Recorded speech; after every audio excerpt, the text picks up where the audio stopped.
السلام عليكم ورحمة الله وبركاته. إن الحمد لله نحمده ونستعينه ونستغفره ونؤمن به ونتوكل عليه ومن شرور أنفسنا ومن سيئات أعمالنا من يهده الله فلا مضل له ومن يضلله فلا هادي له ونشهد أن لا إله إلا الله وحده لا شريك له وأشهد أن محمدا عبده ورسوله. قال الله تعالى في القرآن المجيد: يا أيها الذين آمنوا اتقوا الله حق تقاته ولا تموتن إلا وأنتم مسلمون. يا أيها الناس اتقوا ربكم الذي خلقكم من نفس واحدة وخلق منها زوجها وبث منهما رجالا كثيرا ونساء واتقوا الله الذي تساءلون به والأرحام إن الله كان عليكم رقيبا. يا أيها الذين آمنوا اتقوا الله وقولوا قولا سديدا يصلح لكم أعمالكم ويغفر لكم ذنوبكم ومن يطع الله ورسوله فقد فاز فوزا عظيما. صدق الله العظيم. قال النبي صلى الله عليه وسلم: إن أصدق الحديث كتاب الله وأحسن الهدي هدي محمد صلى الله عليه وسلم وشر الأمور محدثاتها وكل محدثة بدعة وكل بدعة ضلالة وكل ضلالة في النار أو كما قال. أما بعد، أوصيكم نفسي أولا بتقوى الله. وقال تعالى في القرآن المجيد: ويرزقه من حيث لا يحتسب ومن يتوكل على الله فهو حسبه إن الله بالغ أمره قد جعل الله لكل شيء قدرا. صدق الله العظيم.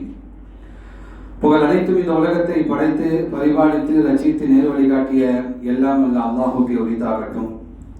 மேலும் அல்லாஹுடைய சாந்தியும் சமாதானமும் இந்த உலகத்துக்கு நேர்வழி காட்ட வந்த அனைத்து இறைத்தூதர்கள் மீதும், குறிப்பாக இறுதி தூதர் ஸல்லல்லாஹு அலைஹி வஸல்லம் அவர்கள் மீதும், மேலும் அவருடைய சொல்லையும் செயலையும் தமது உயிரிலும் மேலாக மதித்து வாழ்ந்த சத்திய சஹாபாக்கள் மீதும், அவர்களை பின்பற்றக்கூடிய நல்லோர்கள் அனைவர்கள் மீதும், குறிப்பாக இந்த ஜும்மாவிற்கு அதற்கே உரைத்தார் நேரத்தில் வந்து அமர்ந்திருக்கின்ற நம் அனைவர்கள் மீதும் குறையின்றி மட்டும் என பிரார்த்தனை செய்வதாக ஆரம்பம் செய்கின்றேன்.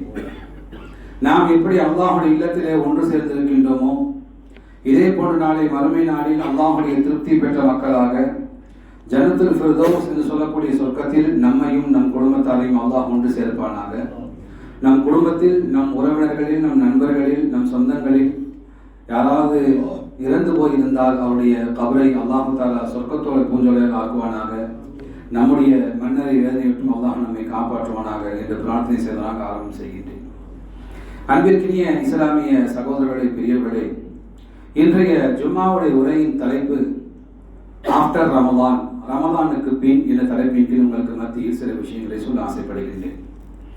நாடு வக்ஃப் வாரிய சட்டத்தை குறித்து கொந்தளித்துக் கொண்டிருக்கும் போது அது குறித்து பேசாமல் ரமதானை குறித்து பேசுகிறீர்கள் என்பதாக உங்கள் உள்ளத்தில் எழக்கூடிய கேள்வி எனக்கு கேட்கின்றது.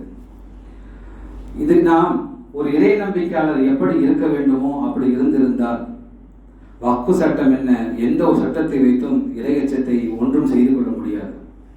ஆகவே வக்ஃப் சட்டத்தை காப்பதற்கு முன்பாக நம்முடைய இறையச்சத்தை நாம் காத்துக்கொள்ள வேண்டும் என்பதற்காக வேண்டித்தான் இந்த ரமதானுக்கு பின்னால் நம்முடைய இறையச்சம் எப்படி ஆகிக்கொண்டிருக்கின்றது என்பதைத்தான் ஜும்மாவுடைய உரையிலே சுருக்கமாகவும் இன்ஷா அல்லாஹ் தெளிவாகவும் நாம் பார்க்க இருக்கின்றோம். அல்லாஹுடைய தூதரவர்கள் சொன்னார்கள், ரமதான் மாதம் வந்துவிட்டால் ஷைத்தான் விலங்கிடப்படுகின்றான், சொர்க்கம் திறந்து வைக்கப்படுகின்றது, நரகம் பூட்டப்படுகின்றது என்பதாக சொன்னார்கள். அந்த கை செய்த ரமதான் முடிந்து விட்டது, ஷைத்தான் திறந்து விடப்பட்டு விட்டான், சொர்க்கங்கள் மூடப்பட்டு விட்டன, நரகங்கள் திறந்து விடப்பட்டன. ஆம், வயிறு காலியாக இருந்தபோது பள்ளிவாசல் நிரம்பி இருந்தது, இப்போது வயிறு நிறைந்து விட்டது, பள்ளிவாசல் காலியாகிவிட்டது. அசர் தொழுகையிலும் லுஹர் தொழுகையிலும் மக்களை காண முடியவில்லை. ஆகவே மக்கள் புரிந்து கொள்ள வேண்டும், ரமதான் தான் முடிந்து விட்டது, ரமதான் தான் சென்று விட்டது. ஆனால் அல்லாஹுடைய மார்க்கமும் அல்லாஹும் முடிந்துவிடவில்லை. அல்லாஹுடைய கடமைகள் நம்முடைய இறுதி நேரம் வரை உள்ளது என்பதை ஒவ்வொரு இறை நம்பிக்கையாளனும் புரிந்து கொள்ள வேண்டும். கஅப் இப்னு மாலிக் ரலியல்லாஹு அன்ஹு அறிவிக்கின்றார்கள், ரமதான் மாதத்தில் ஒருவன் நோன்பு வைத்து ரமதான் முடிந்ததும் பாவமான செயலுக்கு திரும்புவேன் என்பதாக தனக்குள் சொல்லிக் கொண்டிருந்தால் அவனுடைய நோன்பு அல்லாஹ்விடம் ஏற்றுக்கொள்ளப்படுவதில்லை என்பதாக கஅப் இப்னு மாலிக் ரலியல்லாஹு அன்ஹு அறிவிக்கின்றார்கள். நாம் ரமதான் மாதத்தை அப்படித்தான் கடந்து இருக்கின்றோம். ரமதானிலே நமக்குள் சில கட்டுப்பாடுகளை வைத்துக் கொண்டோம். ரமதானுக்குள் சில நிபந்தனை நாம் விதித்துக் கொண்டோம். பொய் பேசக்கூடாது, சண்டையிடக்கூடாது, எவ்வளவுதான் தலைக்கு மேல் வேலை இருந்தாலும் சரி பள்ளிவாசலுக்குள் தொலைக்குள் சென்று விட வேண்டும். இதெல்லாம் ஒரு மாசத்துக்கு தான் நம்முடைய மனசுக்கு நாம் சொல்லிக் கொண்டோம். ஒரு மாதம் முடிந்து விட்ட பின்பு மீண்டும் என்ன செய்யலாம்? பழையபடி கடைகள் இருக்கலாம், பள்ளிக்கு செல்ல வேண்டிய அவசியம் இல்லை. ரமதான் முடிந்து விட்ட பின்பு எந்த ஒரு தொழுகையும் தொழுக வேண்டிய அவசியம் இல்லை என்பதாக நம்முடைய மனதுக்கு நாம் சமாதானம் சொல்லிக் கொண்டிருந்தோம். அந்த மனம் ஒவ்வொரு நாளும் நம்மை துன்புறுத்திக் கொண்டிருந்தது. நீ ஏன் தொழு செல்கின்றாய்? நீ ஏன் பள்ளிக்குள் சரியான நேரத்தில் சென்று ஜமாத்தோடு தொழுகின்றாய்?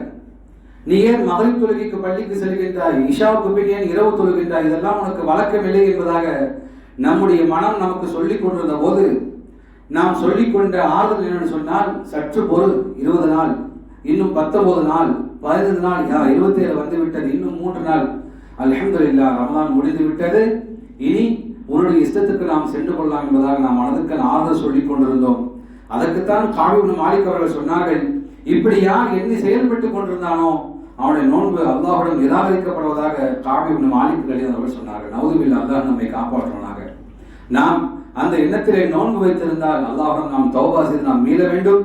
நாம் மீண்டு விட்டோம் என்று சொன்னால் நிச்சயமாக அல்லாஹ் தஆலா நம்முடைய நன்மைகளை ரிஃப்ரெஷ் செய்து நம்முடைய நன்மைகளை புதுப்பித்து அல்லாஹ் நம்மை நேர்வழியின் பக்கம் கொண்டு செல்வதற்கு தயாராக இருந்து கொண்டிருக்கின்றான். அத்தகைய ஒரு பாக்கியத்தை அல்லாஹ் நாம் அனைவருக்கும் தந்தருவானாக. ரமதான் மாதம் நம்மிடம் விடைபெற்று செல்லும் போது நமக்கு ஒரு கவலை ஏற்பட வேண்டும். அல்லாஹ்வின் அருள் நம்மை விட்டு கடந்து செல்கின்றது, அல்லாஹ்வுடைய அருள் நம்மை விட்டு எடுக்கப்படுகின்றது என்ற கவலை நமக்கு வர வேண்டும். ரமதான் சாதாரணமான மாதம் அல்ல. தொழுகையை நாம் கவனம் இல்லாமல் இருந்தபோது நம்மை ஜமாத்தோடு தொழுவதற்கு ஆர்வப்படுத்தியது ரமதான் தான். குர்ஆனோடு தொடர்பை அதிகப்படுத்தியது ரமதான் தான். குர்ஆன் ஓத தெரியவில்லை என்று சொன்னாலும் தொழுகையை கேட்போம் என்பதாக நம்மை கட்டுப்பட வைத்து நிற்க வைத்தது ரமதான் தான். ஆக ரமதான் மாதத்தில் நாம் பயிற்சி மேற்கொண்டுள்ளோம். அந்த ஒரு மாத பயிற்சி, 29 நாட்கள் பயிற்சியின் மூலமாக நம்முடைய வாழ்க்கையில் என்ன மாற்றம் நிகழ்ந்திருக்கின்றது என்பதை ஒவ்வொரு இறை நம்பிக்கையாளனும் இஹ்திசாப், சுய பரிசோதனை செய்து பார்க்க வேண்டும். 29 நாட்கள் நாம் கட்டுப்பாட்டோடு இருந்தோமே, நமக்கு மத்தியில் ஏற்பட்ட மாற்றம் என்ன என்பதை ஒவ்வொரு மனிதன் சிந்தித்து பார்க்க வேண்டும். ஏனென்று சொன்னால் அல்லாஹ்வுடைய சொன்னார்கள், ஒருவன் ரமலான் மாதத்தை பெற்றிருந்தும் அவன் அல்லாஹ்விடம் பாவ மன்னிப்பு பெற்றுக் கொள்ளப்படவில்லை என்று சொன்னால், அவன் அல்லாஹ்வுடன் தௌபா செய்து மீளவில்லை என்று சொன்னால் அவன் மீது நாசம் உண்டாகட்டும் என்பதாக ஜிப்ரீல் அலைஹிஸ்ஸலாம் அவர்கள் பிரார்த்தனை செய்ய அல்லாஹ்வுடைய ஆமீன் சொல்லி இருக்கின்றார்கள். சற்று யோசித்து பாருங்கள். நம்முடைய பாவ மீட்சி, நாம் அல்லாஹ்வுடன் தௌபா செய்து நாம் பாவ மன்னிப்பு பெற்ற மக்களாக மாறிவிட்டோமா? இந்த ஒரு மாத காலம் நம்முடைய வாழ்க்கையில ஏற்பட்ட மாற்றம் என்ன என்பதை நாம் சிந்தித்து பார்ப்பதற்காகத்தான் ரமதானுக்கு பின் என்ற தலைப்பை நாம் எடுத்திருக்கின்றோம். ரமதான் வந்த வேகத்திலே சென்று விட்டது என்பதாக நாம் பேசிக் கொள்கின்றோம். அப்படியானால் இந்த ரமதான் எந்த அளவுக்கு நமக்கு வேகமாக பக்குவப்படுத்தியது, ரமதான் மூலம் இறையச்சம் உள்ளவர்களாக நாம் எப்படி நாம் மாறி இருக்கின்றோம் என்பதை திரும்பி பார்ப்பதுதான் இன்றைய ஜும்மாவுடைய நோக்கமாக இருந்து கொண்டிருக்கின்றது. அல்லாஹ் சொல்லுகின்றான், இந்த நோன்பு கடமையாக்கியது நோக்கம் உங்களை பசித்திருப்பதற்காகவும் உங்களுக்கு கொடுக்கக்கூடிய உணவை நாம் சேகரித்து வைத்துக் கொள்வதற்காகவும் அல்ல, மாறாக இந்த நோன்பு உங்கள் மீது கடமையாக்கப்பட்டது லஅல்லக்கும் தத்தகூன், நீங்கள் இறையச்சத்தை வளர்த்துக் கொள்ள வேண்டும், இறையச்சம் உள்ள மக்களாக மாற வேண்டும். இறையச்சம் என்பது நம் அன்றாடம் செய்யக்கூடிய அமல்கள் மூலமாக பெற்றுக்கொள்ள வேண்டும் என்பதற்காகத்தான் அல்லாஹ் இந்த ரமலானை நம் மீது கடமையாக்கி இருந்தான். அந்த இறையச்சத்தை நாம் பெற்றுக்கொண்டோமா? அமல்கள் செய்து இறையச்சத்தை நாம் வளர்த்துக் கொண்டோமா? ரமலான் என்பதற்காக வேண்டி எந்த விதமான சிறப்பு அமலும் இல்லை. ரமலானுக்கு என்பதாக எந்த விதமான ஒரு சிறப்பு அமலும் இல்லை. ரமலானுக்கு முன்பாக ஃபர்து தொழுகை உண்டு, ஃபர்லுக்கு முன்பாக முன்பின் சுன்னத் இருந்தது, ரமலானிலும் இருந்தது, ரமலான் முடிந்த பின்னும் இருக்கின்றது. ரமலானுக்கு முன்னால் குர்ஆன் ஓதப்பட்டது, ரமலானில் குர்ஆன் ஓதப்பட்டது, ரமலானுக்கு பின்பும் குர்ஆன் ஓதப்பட வேண்டும். ரமலான் அல்லாத காலத்திலும் கூட இரவு தொழுகைகள் உண்டு. ரமலானிலும் இரவு தொழுகை உண்டு, ரமலானுக்கு பின்பும் அந்த இரவு தொழுகைகள் உண்டு. ஆக இப்படி ரமலானுக்கு முன் எந்த அமல் இருந்ததோ அதே அமல் ரமலானுக்கு பின்னும் தொடர வேண்டும். ரமலானுக்காக வேண்டி சிறப்பாக தராவி தொழுகைகள், ரமலானுக்காக வேண்டி சிறப்பான சில வணக்க வழிபாடு என்பதாக ஏதும் இல்லை. ஆக எல்லா வணக்கங்களும் இருந்து கொண்டிருக்கிறது. அதில் அதிகப்படியாக நோன்பு கட்டாய கடமை என்பது மட்டும்தான் ரமலானிலே அதிகப்படியாக இருந்து கொண்டிருக்கின்றது. அந்த ரமலானில் சொல்லப்பட்ட முழு பயனை நாம் அடைய வேண்டும் என்று சொன்னால் வளமையாக நாம் செய்யக்கூடிய அமல்களை சரியாக தொடராக நிறைவேற்றும் போதுதான் அந்த நிலையை நாம் அமைத்துக் கொள்ள முடியும். அல்லாஹ்வுடைய தூதரிடத்தில் கேட்கப்பட்டது, அல்லாஹ்வுக்கு மிகவும் விருப்பமான, அல்லாஹ்வுக்கு பிடித்த செயல் எது என்பதாக நபி தோழர்கள் கேட்கும் போது அல்லாஹ்வுடைய தூதர் சொன்ன பதில், நீங்கள் செய்யக்கூடிய அமல் செயல் சின்னதாக சிறியதாக அற்பமாக இருந்தாலும் அதை தொடர்ந்து செய்வதை அல்லாஹ் விரும்புகின்றார். அதை தொடர்ந்து செய்யக்கூடிய மனிதர்களை அல்லாஹ் நேசிக்கின்றார். ஆக நாம் ரமலான் மாதம் தொடர்ந்து செய்தோம், ரமலானுக்கு முடிந்த பின்பு அதை உடனடியாக நாம் முறித்து விட்டோம் என்று சொன்னால் நாம் ரமலானுடைய இறை அன்பை நாம் முறித்து கொண்டோம் என்பதுதான் பொருளாக இருக்க முடியும். ஆக ரமலானில் இறை அன்பை பெறக்கூடிய சந்தர்ப்பத்தை அல்லாஹ் நமக்கு வழங்கினான். ரமலானில் நிறைவாக அமல்களை செய்வதற்கு நம்முடைய உள்ளம் ஆசைப்பட்டது, நாமும் ஆசைப்பட்டோம், செய்தோம். பலவிதமான வரக்கத்துகள் அல்லாஹ் நமக்கு கொடுத்தான். எந்த ஒரு அமல் செய்தாலும் அதிகப்படியான நன்மை கிடைப்பதாக அல்லாஹ் வாக்களித்தார்கள். அதையெல்லாம் நாம் பெற்றுக்கொண்டு இறையச்சமுடையோருக்கு அல்லாஹ் தஆலா கொடுத்த அந்த நன்மைகளை நாம் தொடர்ந்து செய்ய வேண்டும் என்பதைத்தான் குர்ஆன் நமக்கு சொல்லித் தருகிறது. அல்லாஹ் சொல்கின்றான், وَيَرْزُقُهُ مِنْ حَيْثُ لَا يَحْتَسِبُ وَمَنْ يَتَوَكَّلْ عَلَى اللَّهِ فَهُوَ حَسْبُهُ إِنَّ اللَّهَ بَالِغُ أَمْرِهِ قَدْ جَعَلَ اللَّهُ لِكُلِّ شَيْءٍ قَدْرًا. எவர்கள் அல்லாஹ்வுக்கு அஞ்சி நடக்கின்றார்களோ, எவர்கள் அல்லாஹ்வுக்கு எப்போதும் அஞ்சி நடக்கின்றார்களோ அவர்களுக்கு அல்லாஹ் தஆலா ஒரு வழியை காண்பிக்கின்றார். அவர் எண்ணிராத புறத்திலிருந்து அவருக்கான உணவு வசதிகளை அல்லாஹ் கொடுக்கின்றார். ஆக அல்லாஹ் மீது இறைச்சம் கொண்டிருந்தால் நீங்கள் நினைத்து பாராத புறத்திலிருந்து அல்லாஹ் உங்களுக்கு ரிஸ்கை வழங்குகின்றான். மேலும் எவர்கள் அல்லாஹ் மீது நம்பிக்கை கொண்டு அவனை முழுமையாக முற்றிலும் எப்போதும் சார்ந்திருக்கின்றார்களோ அவருக்கு அவனே போதுமானவன். அவன் அல்லாஹ் தஆலா தன் காரியத்தை நிறைவாக்குபவன். ஒவ்வொரு பொருளுக்கும் அல்லாஹ் தஆலா ஒரு அளவை உண்டாக்கி வைத்திருக்கின்றான். ஆக இந்த வசனம் நமக்கு சொல்லக்கூடிய கருத்து என்னவென்று சொன்னால், யார் அல்லாஹ்வுக்கு அஞ்சி நடக்கின்றார்களோ அவருடைய வியாபாரத்தில், அவருடைய வாழ்க்கையில் அவருக்கு ஏற்படக்கூடிய பிரச்சனைகளை அல்லாஹ் தீர்த்து வைப்பதாக வாக்களிக்கின்றார். இது ரமலான் மாதத்தில் கட்டுப்படக்கூடிய, ரமலான் மாதத்தில் வழங்கக்கூடிய மக்களுக்கு மனிதர் மட்டுமல்ல, மாறாக ரமலானுக்கு பின்பும் தொடர்ந்து وَيَرْزُقُهُ مِنْ حَيْثُ لَا يَحْتَسِبُ وَمَنْ يَتَوَكَّلْ عَلَى اللَّهِ فَهُوَ حَسْبُهُ. தொடர்ந்து யார் அல்லாஹ்வுக்கு அஞ்சி நடக்கின்றார்களோ அப்படிப்பட்ட மக்களுக்கு அல்லாஹ் கொடுத்த ஒரு வாய்ப்பாக இருந்து கொண்டிருக்கிறது. எனவே ரமலான் முடிந்தாலும் நமது அமல்கள் விஷயத்தில் நாம் கவனம் செலுத்த வேண்டும். நிச்சயமாக அல்லாஹ்வுடைய அருள் நமக்கு தொடராக கிடைக்க வேண்டும். மரணம் வரை, மரணத்துக்கு பின்பும் நாம் சோனம் செல்லும் வரை அல்லாஹ்வுடைய அருள் நமக்கு கிடைக்க வேண்டும் என்ற ஆசை மட்டும் இருந்தால் போதாது, அதற்குண்டான நடைமுறை பயிற்சியை நாம் எடுக்க வேண்டும். ரமலான் அத்தகைய பயிற்சியை நமக்கு கொடுத்தது. காலை 4 மணிக்கு நம்மை எழ வைத்தது. எழும்போது உணவு சற்று தாமதமாகின்றது, 2 ரக்காத் தொழுது கொள்வோம் என்பதாக நம்முடைய மனம் நம்மை ஊக்கப்படுத்தியது. நாம் தஹஜ்ஜுத் தொழுதோம், நாம் இரவிலே வித்ர் தொழுதோம். நம்முடைய மனம் சொன்னது 5 நிமிடம் அல்லாஹ்விடம் அழுது துஆ கேட்போம் என்பதாக சொன்னது. நாம் அழுது துஆ கேட்டோம். பின்பு சஹர் செய்தோம், ஃபஜ்ர் தொழுதோம், குர்ஆனை ஓதினோம், சற்று ஓய்வு எடுத்தோம், நம்முடைய வேலைகளை நாம் செய்தோம். நமக்கு மத்தியில் ஒரு புத்துணர்ச்சி, நமக்கு மத்தியில் ஒரு புதிய மாற்றம் ரமலான் நமக்கு கொண்டு வந்தது. ஆனால் அந்த புத்துணர்ச்சியும் அந்த உணர்வும் ரமலான் முடிந்த மறுநாளே சென்று விட்டது என்று சொன்னால், நீங்கள் எப்படிப்பட்ட இறையச்சத்தை நீங்கள் சார்ஜ் செய்திருக்கின்றீர்கள். உங்க போனை சார்ஜர்ல போட்டீங்க, பார்க்கின்றீர்கள் 50, 51, 55, 60 என்பதாக சார்ஜ் ஏறுகின்றது. நீங்கள் சந்தோஷப்படுகின்றீர்கள். 100 வந்து விட்டது. உடனடியாக நம்முடைய போனை எடுத்து நம்ம ஜோப்ல வச்சு நம்ம கிளம்பிடுறோம்.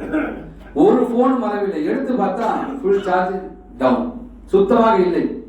இப்போது நீங்கள் எதை கவலைப்படுகிறீர்கள்? நம்ம சரியா சார்ஜ் செய்யலையா, இல்ல போன் சரியாக இல்லையா, போனுடைய பேட்டரி சரியாக இல்லை என்பதாக நாம் பார்க்கும்போது போனுடைய பேட்டரி சரியாக இல்லை.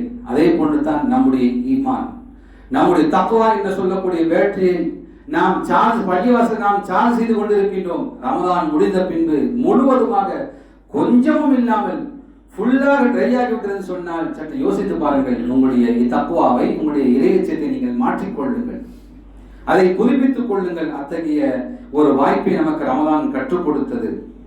ரமதான் மாதம் நாம் பிறருடைய குறைகளை துருவி ஆராய்வதை கட்டுப்படுத்தி நாம் அடக்கி இருந்தோம். இனி வரும் காலங்களில் அந்த பழக்கத்தை நாம் மேற்கொள்ள வேண்டும். ரமதான் மாதத்தில் பாவமான காலங்களை விட்டு ஒதுங்கி இருந்தோம். இனி வரும் காலங்களிலும் அதை நாம் தொடர வேண்டும். ரமதான் மாதத்தில் எல்லோரிடமும் அன்பாக பேசினோம், கோபத்தை கட்டுப்படுத்தி வைத்திருந்தோம். இது பொறுமையின் மாதம் என்பதாக விளங்கி வைத்திருந்தோம். தொடர்ந்து நாம் பொறுமையாக இருந்தால் அல்லாஹ்வுடைய கூலி நமக்கு தொடர்ந்து கிடைத்துக் கொண்டிருக்கும். ரமதான் மாதத்தில் ஏழைகளுக்கு நம்மால் முடிந்த சதக்காக்களை கொடுத்தோம். அதே சதக்காக்களை நம்மால் முடிந்தவரை நாம் கொடுத்துக் கொண்டிருக்க வேண்டும். ரமதான் மாதத்தில் பிற மக்களை நோன்பு திறப்பதற்காக நாம் உற்சாகப்படுத்தினோம், நோன்பு திறப்பதற்காக நாம் உதவிகளை செய்தோம். அதே போன்று இனிவரும் காலங்களில் பசியோடு இருக்கக்கூடிய மனிதருக்கு நாம் உணவளித்து நாம் உதவ முன்வர வேண்டும். ரமதான் காலத்தில் வசதி படைத்தவர்கள் சொத்துக்குரிய ஜக்காத்தை சரியாக கணக்கு பார்த்து கொடுத்தார்கள். அதே போன்று ரமதான் முடிந்த பின்பாகவும் நம்முடைய சதக்காக்களை நாம் தொடர்ந்து கொடுத்துக் கொண்டிருக்க வேண்டும். ரமதான் மாதம் நோன்பு வைத்து பயிற்சி எடுத்தோம். அதே போன்று ஒவ்வொரு திங்களிலும் வியாழக்கிழமைகளிலும் சுன்னத்தான நோன்பை பிடித்து அல்லாஹ்வுடைய அருளை நாம் பெற்றுக்கொள்ள முயற்சி செய்ய வேண்டும். ரமதானில் காலையிலும் மாலையிலும் தொழுகைக்கு பின்பாக ஒரு 10 நிமிடம் 20 நிமிடம் ஒதுக்கி நாம் அல்லாஹ்வுடன் துவா செய்தோம், பிரார்த்தனை செய்தோம், திக்ரு செய்தோம். ஆனால் இப்போது தொழுக முடித்த உடனே நாம் விரைந்து ஓடுகின்றோம் என்று சொன்னால் அல்லாஹ்வுடைய அருளை நாம் புறக்கணிக்கின்றோமா என்பதை யோசித்து பார்க்க வேண்டும். ஆக இப்படி ரமதான் காலத்தில் நம்முடைய அமல்களை இரவிலும் பகலிலும் பலவிதமாக அல்லாஹ்வுடைய அருளை பெறுவதற்காக நாம் முயற்சி செய்து கொண்டிருந்தோம். ரமதான் முடிந்த பின்னால் நம்மிடத்திலே ஏன் அத்தகைய மாற்றம் ஏற்பட்டது? ரமதான் முடிந்த பின்பு ஏன் அத்தகைய ஒரு விழிப்புணர்வு நம்மிடத்திலே வரவில்லை? ஏன் நாம் மாறிவிட்டோம் என்பதை ஒவ்வொரு மனிதரும் சிந்தித்து பார்க்க நாம் கடமைப்பட்டிருக்கின்றோம். ஆக நாம் ரமதானை வணங்குகின்றோமா, அல்லாஹை வணங்குகின்றோமா? ரமதான் என்பது வரும், சென்றுவிடும். ஆனால் அல்லாஹ் என்பவன் அலா குல்லி ஷைஇன் கதீர், அல்லாஹ் எப்போதும் சக்தி வாய்ந்தவன், அவன் எப்போதும் இருந்து கொண்டிருக்கின்றான். ஆக ரமதான் மாதத்தில் மட்டும் நாம் அமல் செய்தால் நிச்சயமாக அதை அல்லாஹ் தஆலா ஒருபோதும் நேசிப்பதில்லை, அல்லாஹ் ஒருபோதும் ஏற்றுக்கொள்வதில்லை. ரமதான் காலத்தில் மட்டும் நாம் அமல்கள் செய்துவிட்டு, ரமதான் காலத்தில் மட்டும் நாம் நன்மைகளை பெற்றுக்கொண்டு ரமதான் முடிந்த பின்பு நாம் விட்டுவிட்டோம் என்று சொன்னால், ரமதான் மாதம் மட்டும் நல்லங்கள் செய்யக்கூடிய சீசன் வணக்கசாலியாக நாம் ஆகிவிட்டோம் என்று சொன்னால் அல்லாஹ் தஆலா நம்முடைய அமல்களை உதாசீனப்படுத்தி விடுவான். நவுதுபில்லா. ஏனென்று சொன்னால் அல்லாஹ் தஆலா நம்முடைய உள்ளங்களையும் நம்முடைய செயல்களையும் பார்த்து கொண்டிருக்கின்றான். ஆக நாம் ரமதான் மாதத்தில் பிற மக்களுக்காக வேண்டி தொழுதோமா? நம்ம மனைவி மக்களுக்காக வேண்டி தொழுதோமா? அல்லது பள்ளியுடைய ஜமாத்துக்காக நாம் தொழுதோமா? அல்லது இமாம் ஏதாவது சொல்வார் என்பதாக நாம் தொழுதோமா? இதை எல்லாம் தாண்டி அல்லாஹ்வுடைய அச்சத்தோடு நாம் தொழுது கொண்டிருந்தால் அந்த அச்சம் நமக்கு தொடர்ந்து வர வேண்டும் என்பதை நாம் ஒருபோதும் மறந்துவிடக் கூடாது. நம்முடைய அமல்கள், ரமதான் மாதத்தில் செய்த நம்முடைய இபாதத்துகள், ரமதான் மாதத்தில் செய்த நம்முடைய தர்மங்களை அல்லாஹ் தஆலா ஏற்றுக்கொண்டு விட்டான் என்பதற்கு உண்டான வெளிப்படையான அடையாளம் என்னவென்று சொன்னால், அவர்கள் ரமதான் மாதம் முடிந்தும் கூட அதே போன்று அவர்கள் செயல்பட்டு இருப்பார்கள், அதே போன்று அவர்கள் செயல்பட்டுக் கொண்டிருப்பார்கள். நோன்பு வைக்கவில்லை என்று சொன்னாலும் கூட அவர்கள் தொழுகை நேரத்துக்கு பள்ளிக்கு வருவார்கள். ரமதான் முடிந்த பின்னாலும் குர்ஆனோடு தொடர்பை வலுப்படுத்திக் கொள்வார்கள். ரமதான் முடிந்த பின்னாலும் ஏழைகளோடு கனிவோடு நடந்து கொள்வார்கள்.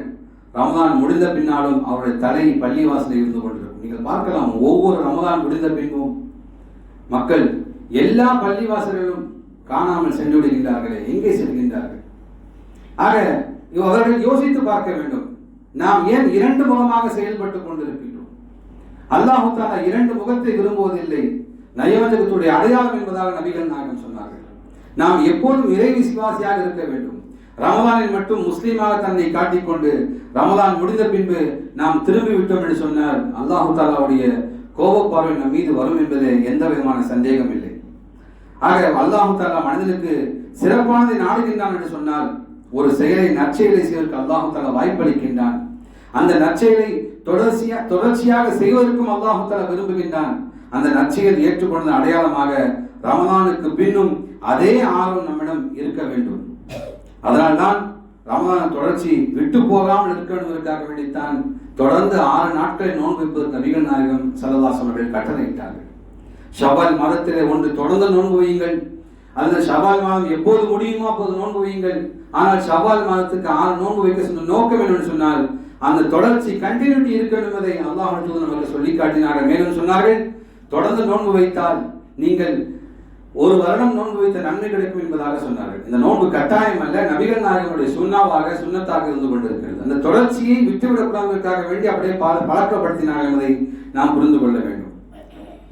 2 நபர்கள் தண்ணீருக்கு அடியில் அல்லாஹ்வை தஸ்பீஹ் செய்து அல்லாஹ்வை துதிக்கின்றார்கள், அல்லாஹ்வை அழைக்கின்றார்கள். 2 நபர்கள், உலகத்தில் 2 நபர்கள் அல்லாஹ்வை தஸ்பீஹ் செய்து அல்லாஹ்வை அழைக்கின்றார்கள். மலக்குமார்கள் சொன்னார்கள், ஒரு குரல் பழக்கமான குரலாக எப்போதும் அல்லாஹ்வை தஸ்பீஹ் செய்யக்கூடிய குரலாக இருந்து கொண்டிருக்கின்றது, மற்றொரு குரல் புதிய குரலாக இருந்து கொண்டிருக்கின்றது. உடனே மலக்குமார்கள் சொன்னார்கள், எப்போதும் தஸ்பீஹ் செய்யக்கூடிய குரல் யாருடைய குரல் தெரியுமா? யூனுஸ் நபி மீன் வயிற்றில் இருக்கும் போது தொடர்ச்சியாக அல்லாஹ்விடம் பிரார்த்தனை செய்து கொண்டிருந்தார்கள், தொடர்ச்சியாக பிரார்த்தனை செய்தார்கள். இது வளமையாக கேட்கக்கூடிய குரலாக இருந்து கொண்டிருக்கிறது. திடீர் என்பதாக ஒரு குரல் கேட்கின்றது. அந்த குரலை குறித்து அல்லாஹ் தஆலா சொன்னான், தொடர்ச்சியாக பிரார்த்தனை செய்யக்கூடிய அந்த குரலை அதிலிருந்து காப்பாற்றி வெளியேற்றி விடுங்கள். திடீர் என்பதாக ஒருவன் பிரார்த்தனை செய்கின்றானே, அவனை அதிலே மூழ்கடித்து சாவடியுங்கள் என்பதாக அல்லாஹ் தஆலா கட்டளையிட்டான். அந்த திடீர் என்பதாக அந்த குரல் ஃபிரௌனுடைய குரலாக இருந்து கொண்டிருக்கிறது. குர்ஆன் சொல்கிறது, வஜாவஸ்னா பிபனி இஸ்ராயீல் அல்-பஹ்ர ஃபஅத்பஅனாஹும் ஃபிரௌன் வஜுனூதுஹு பக்யன் வஅத்வா ஹத்தா இதா அத்ரகஹு அல்-கர்க் قال آمنت أنه لا إله إلا الذي آمنت به بنو إسرائيل وأنا من المسلمين. ஃபிரௌன் நீரில் மூழ்கிய தொடங்க போது அலறினான். இஸ்ராயேல் வழித்தோன்றர்கள் எந்த இறைவன் மீது நம்பிக்கை கொண்டார்களோ அவனை தவிர உண்மையான இறைவன் யாரும் இல்லை, நானும் நம்பிக்கை கொண்டேன், அல்லாஹ்வை கீழ்ப்படிந்து நடக்கக்கூடிய மனிதர்களில் நானாக ஒருவன் ஆவேன் என்பதாக ஃபிரௌன் தண்ணீரில் மூழ்கடிக்க போது கத்திக் கொண்டிருந்தான். அதற்கு அல்லாஹ் தஆலா பதில் சொன்னான், இப்போதான் நம்பிக்கை கொள்கின்றாய், இதற்கு சற்று முன்புரை நீ மாறு செய்து கொண்டிருந்தாயே, குழப்பம் விளைவிப்பதில் ஒருவனாக நீ இருந்தாய் என்பதாக அல்லாஹ் தஆலா சொல்லி அவனை தண்ணீரில் மூழ்கடிக்கின்றான். சற்று யோசித்து பாருங்கள். ரமலான் மாதத்தில் ஒரு குரல், புதிய குரல் கேட்டது. இன்னும் சில குரல் தொடர்ந்து அல்லாஹ்விடம் கேட்டுக்கொண்டு இருந்து கொண்டிருக்கிறது. அல்லாஹ் தஆலா இதே போன்ற முடிவைத்தான் நமக்கும் அறிவிப்பார். நவுதுபில்லாஹ், அல்லாஹ் நம்மை காப்பாற்ற வேண்டும். நம்முடைய குரல் ஃபிரௌனுடைய குரலாக, என்றோ ஒரு நாள், என்றோ ஒரு மாதம் ஒலிக்கக்கூடிய குரலாக, ஒரு பிரார்த்தனையாக, ஒரு வேண்டுதலாக அல்லாஹ்விடம் இருக்கக்கூடாது.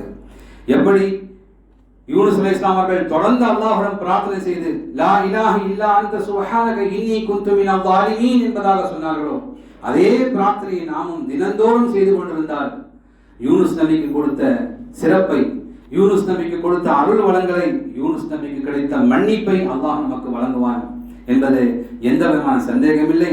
ஆக நம்முடைய அமல்கள், நம்முடைய திக்ர்கள், நம்முடைய துவாக்கள் நமக்கு தொடர்ந்து பலனிக்க வேண்டும் என்று சொன்னால் அவரை நாம் தொடர்ந்து செய்து கொண்டிருக்க வேண்டும். அதே போன்று ஆர்வமாக ஓதுகின்றோம், துவா செய்கின்றோம், அப்படியே விட்டு விடுகின்றோம் என்று சொன்னால், அடுத்த ரமலானில் பார்த்துக் கொள்வதாக நாம் விட்டு விட்டோம் என்று சொன்னால் நிச்சயமாக நம்ம மத்தியிலே எந்தவித மாற்றங்களை அடைந்து கொள்ள முடியாது.